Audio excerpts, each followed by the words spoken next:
गरीब बेटा बना डॉक्टर। बुंदेलखंड में पुरुषोत्तम दास कहकर एक आदमी रहता था। वो लोहे को पिघलकर खेती बाड़ी के लिए कई तरीके के उपकरणों को तैयार करता था।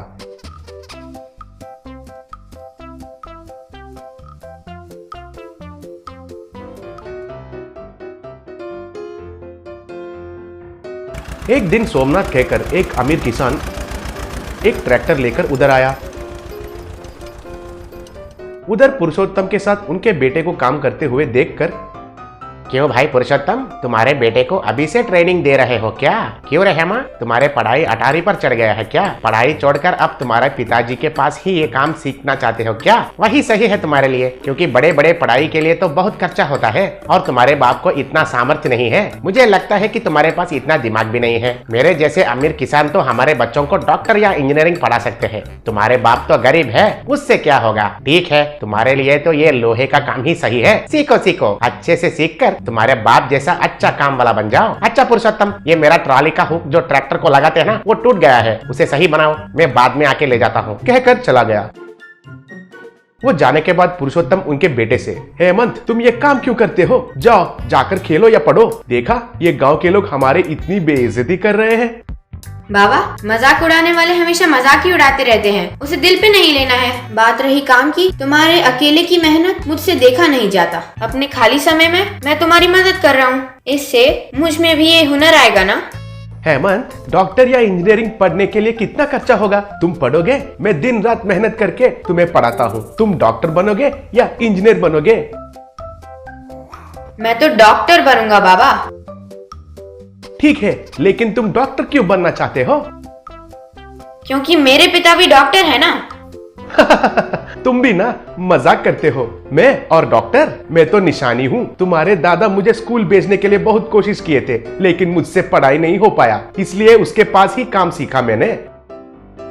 तुम्हारे पास ये रिपेयर के लिए ट्रैक्टर, कल्टीवेटर, खुरपी, कसी, ऐसे तरह तरह के खेत के सामान जो आते हैं, उन्हें ठीक करके देते हो ना, तो इसका मतलब तुम भी एक तरह की डॉक्टरी ही करते हो। फर्क इतना है कि तुम खेत में काम करने वाले डॉक्टर हो, लोगों को ठीक नहीं कर सकते हो, मगर उनकी जिंदगी को ठीक करते हो। तब खुश होकर पुरुषोत्तम, वाह क्या तुलना किया है तुमने बेटा, बहुत अच्छा कहा, सुनकर बहुत खुशी लग रहा है बेटा। तुमको मेरी नजर न लग जाए, घर जाने के बाद तुम्हारे माँ को कहकर नजर उतरवाओ, तो तुम लोगों का इलाज करने वाला डॉक्टर बनोगे। तो ये फिक्स है ना? फिक्स है बाबा। तुम्हें छोटी नजर से देखने वाले ये सोमनाथ जैसे लोगों का मुंह बंद करने के लिए ही सही, मैं जरूर डॉक्टर बनूंगा, और लोगों की सेवा करने के लिए भी मैं डॉक्टर बनूंगा। तब से लेकर हेमंत बहुत मेहनत करके डॉक्टर बन गया।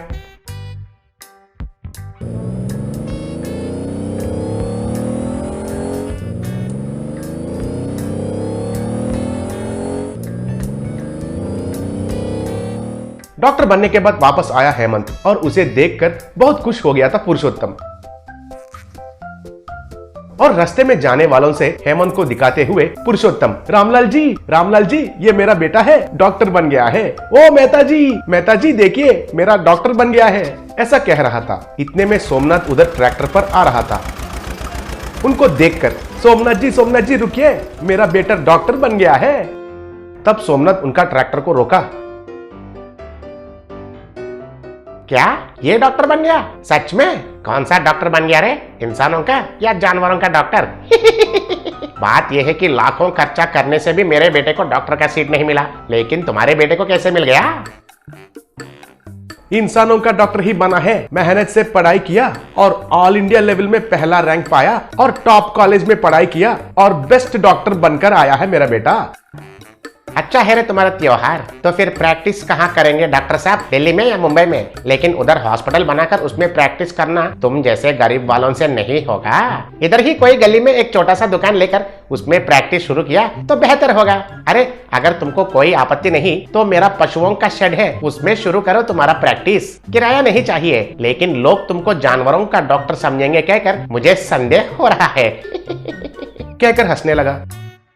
सोमनाथ जी, आपको इतनी तकलीफ उठाने की जरूरी नहीं है। बड़े बड़े हॉस्पिटल वाले लाखों में वेतन देंगे कहकर आगे आए थे, लेकिन मैं अपने गांव को और गांव वालों को सेवा करने के लिए वो सब छोड़कर इधर आया हूँ।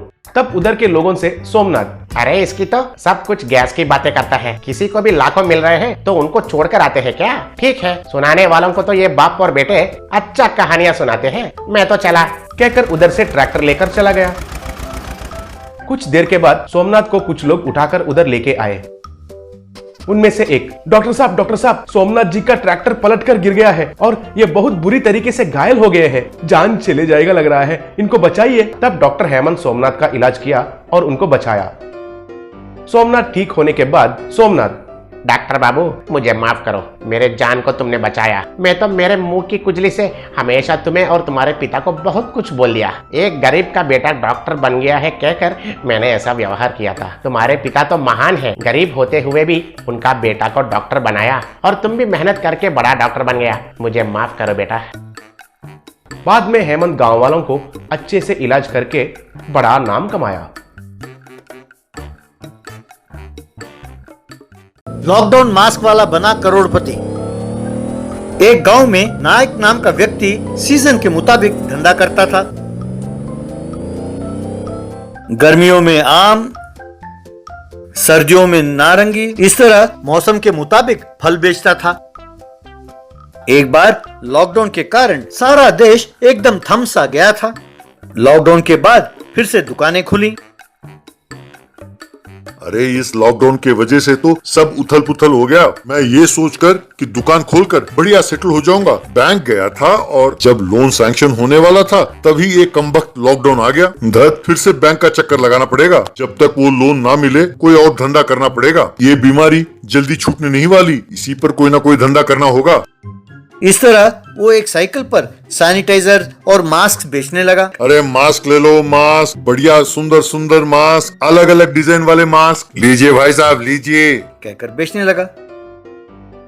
एक दिन 4 लोग बैंक में आए और बैंक की जांच करने लगे।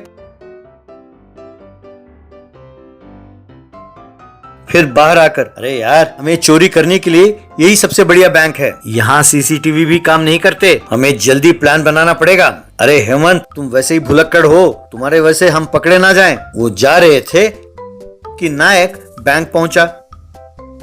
अंदर मैनेजर से मिलकर, मैडम इससे पहले वाले मैनेजर ने मेरा लोन सैंक्शन कर दिया था मैडम। उनके दस्तखत करने से पहले ये लॉकडाउन घोषित हुआ। कृपा करके वो फाइल बाहर निकालिए और दस्तखत कर दीजिए मैडम। ए, तुम कौन हो? इससे पहले मैनेजर कौन था मैं नहीं जानती, उसने क्या काम किया है मैं नहीं जानती। अब मैं मैनेजर हूँ, तुम फिर से अर्जी दो, सोचूंगी। ऐसा ना कहिए मैडम, अब फिर से एप्लीकेशन किस लिए मैडम? आपके पास पहले ही है ना मैडम, प्लीज लोन दिला दीजिए ना मैडम। अरे कह रही हूँ, समझ में नहीं आता? तुम फिल्में नहीं देखते? यहाँ काम कराना हो तो उसका एक तरीका है। मैंने ही जानबूझकर तुम्हारे एप्लीकेशन को रोक रखा है। तुम्हें 50 लाख का लोन चाहिए तो मुझे 10 लाख चाहिए। मेरे साथ साथ इस ब्रांच के स्टाफ को भी तो बांटना है ना। बात समझ में आई? जाओ, जाकर उस काम पर लग जाओ। ये तो ज्यादती है मैडम, मैं 10 लाख रुपए कहाँ से लाऊंगा? अगर इतने पैसे होते तो मैं ही कोई ना कोई धंधा शुरू कर देता। क्यों भाई, तुम हिंदी नहीं समझते हो क्या? तुम्हें किसी और भाषा में समझाना पड़ेगा। खामखा मेरा वक्त बर्बाद मत करो, जाओ यहाँ से, कहकर उसे धक्का दिया। तब नायक दुखी होकर बैंक से बाहर आ गया। ये तो ज्यादती है, लोन मांगा तो रिश्वत मांगते हैं। जो बेकार चोर हैं उन्हें तो करोड़ों रुपए दे देते हैं और वो देश छोड़कर भाग जाते हैं। उन्हें तो कोई कुछ कहता नहीं। अब कोई फायदा नहीं, मैनेजर को सबक सिखाना ही होगा। उसे किडनैप करूंगा और उसी से 10 लाख रुपए मांगूंगा। ऐसा सोचा। एक दिन वो साइकिल पर बैंक के पास आया। कुछ मास्क लेकर उनमें क्लोरोफॉर्म छिड़का। जाकर हालात को देखना होगा, फिर मैनेजर और कुछ स्टाफ मेंबर्स को ये मास्क मुफ्त में देना होगा। इन्हें पहनते ही सब बेहोश हो जाएंगे, तब उस मैनेजर को किडनैप करूंगा। यूं सोचकर वो बैंक के अंदर गया और जांचने लगा। तभी वो चोर कार में बैंक के पास आए। ओ शिट, मैं मास्क लाना तो भूल ही गया, अब क्या करें? अरे कमीने, तू तो भुलक्कड़ का भुलक्कड़ ही रहा। अरे बिना मास्क के हमने चोरी की तो पकड़े जाएंगे, पता है? अरे डोंट वरी बॉस, मास्क ही तो चाहिए ना, वो देखो वहां पर हैं, उनसे काम चल जाएगा, कहकर साइकिल के पास आकर वो क्लोरोफॉर्म वाले मास्क उठा लिया। ये सब नायक ने खिड़की से देखा और परेशान हो गया। वो मास्क पहनकर सब चोर बैंक के अंदर आए, बंदूक दिखाकर डराने लगे। सब मेरी बात गौर से सुनिए, इन्हें कोई हरकत की तो भून के रख डालेंगे। ए मैनेजर, चलो लॉकर ओपन करो।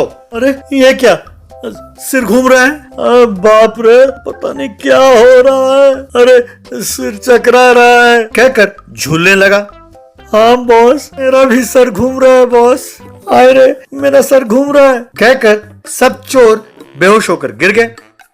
में मौजूद लोगों को कुछ समझ में नहीं आया और वो देखते रह गए। तभी पुलिस वहां पहुंची। एसआई ने एक मास्क उठाया, उसको सूंघकर, इनके मास्क में क्लोरोफॉर्म की बू आ रही है, क्या हुआ होगा? एसआई साहब, उन्होंने जो मास्क पहना है वो मेरा है। इस मैनेजर के जुल्म को ना सह पाते हुए मैं इसे किडनैप करना चाहता था, पर इतने में उन चोरों ने ये मास्क पहना और अंदर आए। चाहे कुछ भी हो, मैं भी गुनहगार हूँ, मुझे भी गिरफ्तार कर लीजिए सर। नायक, जानते हो तुमने कितना बढ़िया काम किया है। हमारे बैंक में 100 करोड़ रुपए कैश था, तुमने उसे बचाया। मैं अपनी गलती सुधारने के लिए तुम्हारा 50 लाख का लोन सैंक्शन करती हूँ। मैनेजर, क्या आप जानती हैं कि लोन के बदले में रिश्वत लेना कितना बड़ा गुनाह है? इस बार आपको माफ करके छोड़ देता हूँ। इसको आपकी लोन की जरूरत नहीं है। इन चोरों के गिरोह को पकड़ने के लिए करोड़ रुपए का इनाम है, वो नायक को ही मिलेगा।